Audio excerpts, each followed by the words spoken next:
उसके बाद है circular reference. Circular reference basically हम कहते हैं एरर को ही। फॉर एग्जाम्पल ये 4 वैल्यूज है,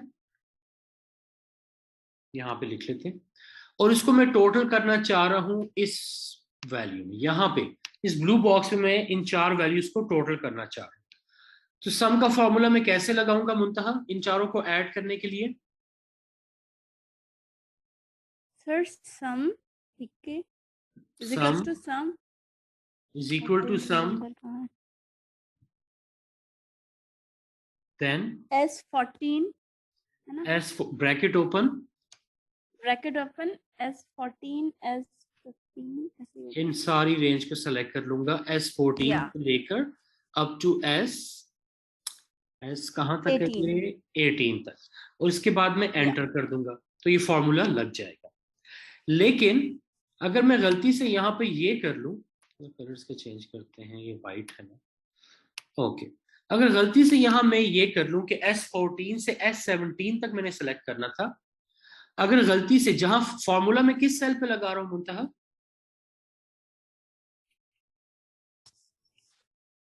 फॉर्मूला में किस सेल S14 पे लगा रहा हूं?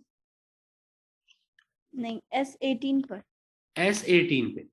तो अगर मैं गलती से ये करूं कि S14 से S17 मैंने सेलेक्ट करना था, लेकिन गलती से मैं S14 से S18 तक सेलेक्ट कर लेता हूं, वो वाला सेल भी इसमें ऐड कर लेता हूं जहां पे मैंने टोटल का फॉर्मूला लगाया। अगर गलती से, ये एरर है, अगर गलती से मैं ये कर लेता हूं तो एक्सेल क्या करेगा? एंटर दबाएंगे, यहां पर एरर आ जाएगा। ये एरर दिख रहा है आप लोगों को? यस ये इस एरर को क्या कहते हैं? There are one or more circular references when a formula refers to its own cell either directly or indirectly। मतलब ये कि आपने जो रेफरेंसेस इस फॉर्मूला के लिए यूज किए हैं उसमें कोई ना कोई मिस्टेक की है, इसलिए ये सर्कुलर रेफरेंस आ रहा है। तो जब भी आप रेफरेंस सही नहीं करते फॉर्मूला में, या आप सेल्स या रेंज ऑफ सेल्स को सही सेलेक्ट नहीं करते फॉर्मूला में, हमेशा सर्कुलर रेफरेंस का एरर आएगा। Clear with circular reference? मतलब 14 से 17 तक ही करेंगे एंड हमने then logically in total 4 cells को सिलेक्ट करना था या और यहां पर फॉर्मूला लगा हुआ था। लेकिन अगर मैं जब यहां फॉर्मूला लगा रहा हूं, मैं इन 5 सेल्स को सेलेक्ट कर लेता हूं, इंक्लूडिंग वो वाला सेल जहां पे मैंने फॉर्मूला लगाया, तो फिर सर्कुलर रेफरेंस का एरर आ जाएगा।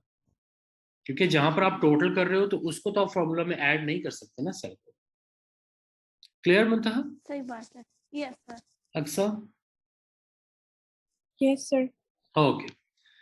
अच्छा, इसके बाद है ट्रेस प्रेसिडेंट्स। डिपेंडेंट्स भी होते हैं, प्रेसिडेंट्स भी होते हैं। फॉर एग्जाम्पल ये 7100 की वैल्यू हमने कैसे टोटल की थी अक्सा? सर फॉर्मूलाज में जाके उससे। जी जी, लेकिन कैसे, कौन कौन सी वैल्यूज को हमने टोटल किया था 7100 के लिए? जैन फेब मार्च सिंध की। सिंध की, जैन फेब एंड मार्च, तीनों को हमने टोटल किया था। अब ये हमें देखने का तरीका क्या है? पहले तो डबल क्लिक करें और ये फॉर्मूला देख लें। लेकिन ऐसा भी तो कोई मैनेजर हमारा हो सकता है जिसको फॉर्मूला समझ ही ना आए एक्सेल का। तो उसको आसान बनाने के लिए हम क्या कर सकते हैं? हम ऊपर जाते हैं फॉर्मूलाज में, और यहां पर है ट्रेस प्रेसिडेंट्स। प्रेसिडेंट्स मतलब ये वैल्यू जो है कहां से आ रही है, प्रेसिडेंट्स है और डिपेंडेंट्स है कि वैल्यू कहां से आ रही है और कहां जा रही है। पहले ट्रेस प्रेसिडेंट्स को दबा देते हैं, तो यहां पर क्या शो कर रहा है कि जो 7100 की वैल्यू है ये कैसे बन रही है, कहां से आ रही है? जनवरी, फरवरी, मार्च, इन तीनों को हमने ऐड किया और यहां पर ये शो कर रहा है। अब ये जो 55,100 है, ये हमने कैसे कैलकुलेट की थी मुंतहा?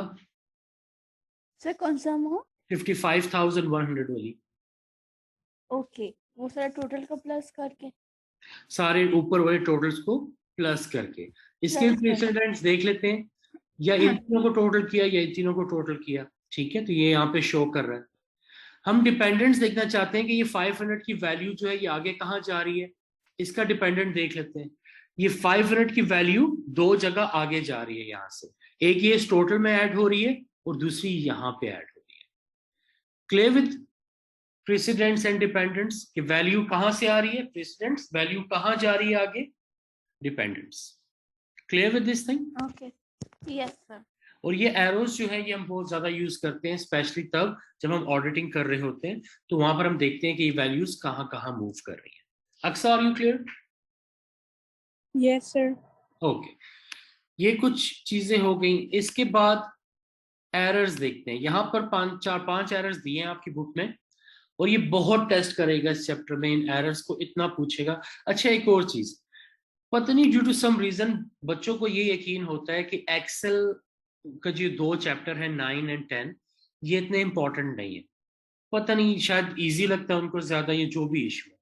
तो बच्चे एक्सेल को इतना ध्यान नहीं देते, बल्कि वो ज्यादा फोकस कहाँ करते हैं, जॉब ऑर्डर कॉस्टिंग में, एब्जॉर्प्शन कॉस्टिंग में, क्योंकि वो बहुत टेक्निकल टॉपिक्स है, तो उन पे बच्चे ज्यादा फोकस करते हैं। लेकिन जितने मैंने एग्जाम पेपर्स आज तक देखे हैं, जितने बच्चों से मैंने फीडबैक लिया है, MA1 में हर बच्चा यही हमेशा कहता है कि एक्सेल से मुझे बहुत ज्यादा क्वेश्चंस आए हैं चैप्टर 9 और चैप्टर 10 से। उसका रीजन क्या है? उसका रीजन ये है कि ये जो 2 चैप्टर हैं, चैप्टर 9 एंड 10, ये आगे MA2 या F2 में कभी भी रिपीट नहीं होंगे, ये सिर्फ और सिर्फ MA1 में ही है। तो एग्जामिनर को पता है कि चैप्टर 9 और 10 आगे किसी पेपर में दोबारा टेस्ट नहीं होना, तो उसको मैं सही से यहाँ पे टेस्ट करूँ। तो पूरे MA1 में अगर सबसे मोस्ट इंपॉर्टेंट चैप्टर है तो मेरे ख्याल में चैप्टर 9 और चैप्टर 10 है, क्योंकि ये टॉपिक्स आगे रिपीट नहीं होने। बाकी जो टेक्निकल टॉपिक है, absorption costing, job order costing, process costing, उसमें शायद थोड़े कदरे कम क्वेश्चंस आ सकते हैं। वो इसलिए एग्जामिनर को भी पता है कि ये टॉपिक तो पूरी जिंदगी थ्रू आउट द ACCA बच्चे ने पढ़ना है, तो वो आगे भी टेस्ट हो जाएगा। लेकिन एक्सेल को वो बहुत टेस्ट करेगा और बहुत डिटेल में करेगा। अगर किस्मत अच्छी हुई तो शायद 4 से 5 क्वेश्चन आए, अगर किस्मत खराब हुई और आपने ना पढ़े हुए तो 20 से 25 क्वेश्चंस भी आ सकते हैं। लास्ट टाइम में एल्सा की क्लास वालों ने एग्जाम दिया था MA1 का, उसको ऑलमोस्ट 20 क्वेश्चन सिर्फ और सिर्फ एक्सेल से आए। ठीक है, तो ये बहुत इंपॉर्टेंट है। ऑलराइट, नेक्स्ट है एरर्स। अब एरर्स क्या होते हैं? बेसिकली जब भी आप एक्सेल में काम करते हो, कोई गलती करते हो, तो एरर्स आएंगे। पहला एरर है ये वाला जो यहां मैंने लिखा हुआ है। ये एरर हमने भी ऊपर भी देखा था। ये एरर कब आता है? ये एरर तब आता है जब आप डिवाइड सही तरीके से नहीं करते। आप डिवाइड करना चाह रहे हो किसी वैल्यू को, जैसे ये 7100 की वैल्यू हमने ले ली, ये नॉमिनेटर हो गया। डिवाइड, डिनोमिनेटर में आपको कोई ना कोई वैल्यू इनमें से लेनी चाहिए, लेकिन गलती से आपने ये खाली वाला सेलेक्ट चूज कर लिया गलती से, तो डिनोमिनेटर में तो कुछ भी वैल्यू नहीं है। तो आप जब एंटर करोगे तो ये आपको ये एरर देगा कि आप जो ये डिवाइड कर रहे हो इसमें डिनोमिनेटर जो है वो 0 है, डिनोमिनेटर में वैल्यू कोई नहीं, तो ये डिवीजन तो हो नहीं सकती। So to divide something there must be a value, तो ये एरर आपको आ जाएगा। Clear with this error? Yes, sir. Okay, next है वैल्यू, कि जहां पर आप फॉर्मूला लगा रहे हो लेकिन सेल की वैल्यू जो है वो अप्रोप्रिएट नहीं है। फॉर एग्जाम्पल, आप दोबारा डिवाइड करना चाह रहे हो, आपने ये 7100 लिया, इसको डिवाइड किया, ये स्लैश का आपने ऑप्शन दिया। अब आप इसको डिवाइड करना चाह रहे हो तो लॉजिकली कोई नंबर ही होना चाहिए यहाँ पे, लेकिन गलती से आपने वैल्यू की बजाय टेक्स्ट को सेलेक्ट कर लिया, पंजाब को सेलेक्ट कर लिया। So it doesn't mean anything कि नॉमिनेटर में 7100 है, डिनोमिनेटर में टेक्स्ट है। अगर इसको एंटर करें तो ये एरर देगा वैल्यू एरर, कि नॉमिनेटर आपका जो है वो वैल्यू है, नंबर है, लेकिन डिनोमिनेटर जो है वहां पर कोई टेक्स्ट आ रहा है या कोई और चीज आ रही है, नंबर के अलावा कुछ आ रहा है, तो मैं इसको डिवाइड ही नहीं कर सकता। तो ये वैल्यू एरर्स को हम कहते हैं। Clear with this thing? Yes. Yes, sir. Okay, इसके बाद है नल एरर।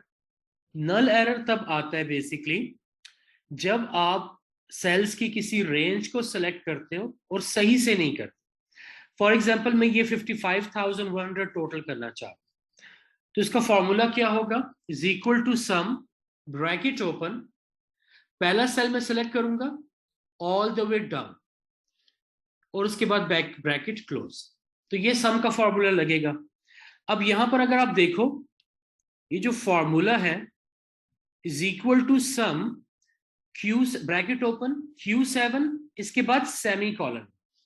सेमी कॉलन क्या शो करते हैं? बेसिकली कि Q7 से Q10 तक के सारे सेल्स को सेलेक्ट कर, तो सेमी कॉलन ही हमेशा होना चाहिए। लेकिन जब मैं फॉर्मूला लगा रहा था तो मैंने गलती से यहाँ पर सेमी कॉलन की बजाय स्पेस दे दिया, ठीक है, और उसके बाद मैंने एंटर कर दिया। तो अब क्या फॉर्मूला आ रहा है, नल। नल का फॉर्मूला वहां पे आता है जहां पर आपने सेल्स या रेंज ऑफ सेल्स को सिलेक्ट किया है, लेकिन उनके बीच में जो सेपरेटर लगाया, जैसे कि सेमी कॉलन लगना चाहिए था, आपने गलती से सेमी कॉलन लगाना भूल गए हो या स्पेस लगा दिया या कुछ और लगा दिया, तो रेंज ऑफ सेल्स जो है वो सही सेलेक्ट नहीं हुआ, तो ये नल का एरर आएगा। Clear with this error?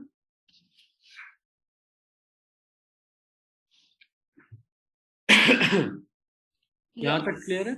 Okay Aqsa? Yes. Okay, एक और आता है रेफरेंस एरर, ये वाला। ये रेफरेंस एरर बेसिकली कब आता है, फॉर एग्जांपल मैं वैल्यूज टोटल करना चाह रहा हूं जनवरी के मंथ की, सारे प्रोविंसेस की, सिंध, पंजाब, केपी, बलोचिस्तान, इन सारी वैल्यूज को मैंने टोटल किया यहाँ पे। ये वैल्यू आ गई 19,100। अब गलती से या किसी भी रीजन की वजह से अगर मुझसे ये कॉलम डिलीट हो जाता है तो फिर क्या होगा इस सेल का, क्योंकि इस सेल में जो जितनी भी वैल्यूज हैं वो इस कॉलम से आ रही है, एन कॉलम से, जनवरी की जितनी है। तो अगर ये मैं डिलीट कर देता हूं कॉलम ही, तो यहां पर क्या एरर आएगा, रेफरेंस एरर, कि यहां पर जो फॉर्मूला लगा हुआ था उसकी जो वैल्यूज थी वो एन वाला कॉलम, जो पहले वाला जनवरी का कॉलम था, वहां से आ रही थी, वो आपने डिलीट कर दिया, या वो मिसप्लेस हो गया, या वो कहीं और मूव हो गया, इसलिए मैं रेफरेंस को लोकेट नहीं कर पा रहा, तो ये वाला एरर आ जाएगा। अनडू करें, कंट्रोल जेड करें, तो वापस से ये फॉर्मूला हट जाएगा। Clear with this thing? Sir ji. इसको वापस से रिपीट किया जाएगा। रेफरेंस एरर को? Yes sir. अब यहां पर मैंने टोटल किया 19,100। ये कैसे टोटल किया, डबल क्लिक करें, यहां पर ये जनवरी के कॉलम में जितनी भी सेल्स हैं इनको मैंने सेलेक्ट किया और टोटल किया। अब इन केस अगर मैं ये जनवरी वाला कॉलम ही अगर डिलीट कर दूं, या मुझसे गलती से डिलीट हो जाए, या कहीं और इसको मूव कर दूं, तो यहां पर क्या आ जाएगा, रेफरेंस एरर, कि यहां पर जनवरी वाले सेल्स सेलेक्ट हुए हुए थे, वो डिलीट हो गए या कहीं और मूव हो गए, तो यहां पर अब कौन सी रेंज को मैं यूज करूं, क्योंकि रेफरेंस मिसिंग है यहाँ पे। यही आप नीचे भी देखो, यहां भी जो सारी वैल्यूज आ रही थी वो ऊपर से आ रही थी, ये वाली सारी वैल्यूज भी हट गई हैं, यहां भी रेफरेंस एरर आ गया। क्लियर मुंतहा? यस। ओके,